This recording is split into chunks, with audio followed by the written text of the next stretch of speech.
Vous sentez-vous parfois lourd, fatigué ou irritable sans aucune raison apparente, comme si vous étiez une éponge à mauvaises énergies?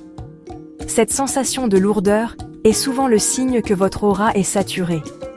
En voyant cette installation sur la miniature, vous vous demandez sûrement « Est-ce que ça fonctionne vraiment ou est-ce juste un truc de plus ?»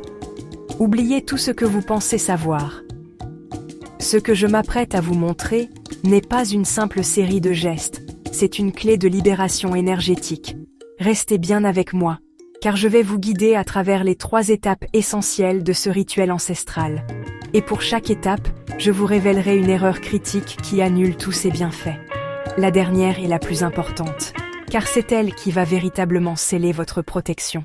La plupart des gens pensent qu'il suffit de poser les objets et de commencer. C'est la première erreur. Si vous faites ça, votre rituel n'aura que 10% de sa véritable puissance.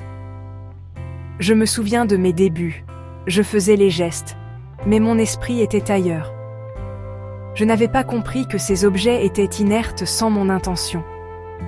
L'énergie était plate et le rituel ne fonctionnait pas.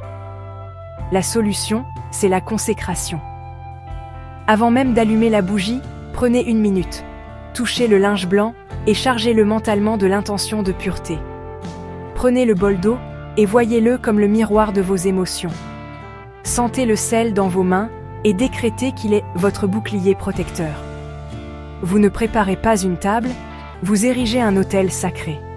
C'est ça, le vrai point de départ. Maintenant que tout est en place, vous êtes prêt à réciter les phrases, n'est-ce pas? Attention! Les lire comme une poésie est la 2e erreur qui rend le rituel totalement inefficace. J'ai vu tant de gens répéter les mots sacrés. Ô Éternel, j'évoque ta puissance. Mais leur cœur n'y était pas.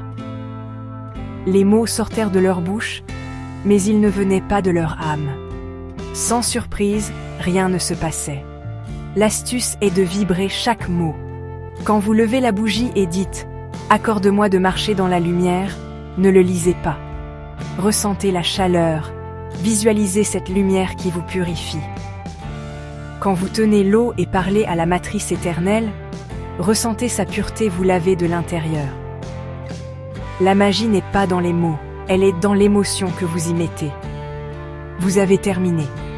Vous avez soufflé la bougie en visualisant votre aura resplendissante. Bravo! Mais maintenant vient le moment le plus critique.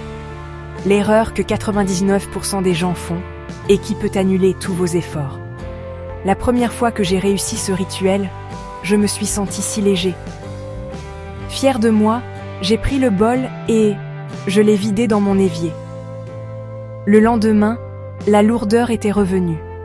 J'avais simplement déplacé les énergies négatives dans mes canalisations, elles étaient toujours chez moi.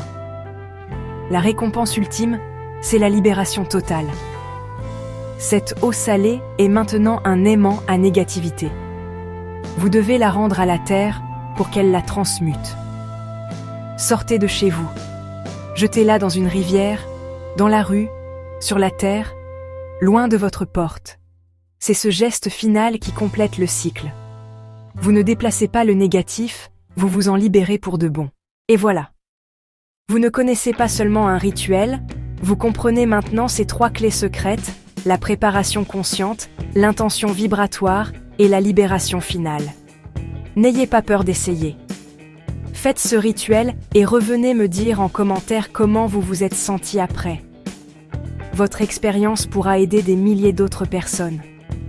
Si cette vidéo vous a apporté de la valeur, laissez un pouce bleu pour soutenir la chaîne et abonnez-vous pour ne manquer aucun de nos prochains guides. Prenez soin de votre énergie.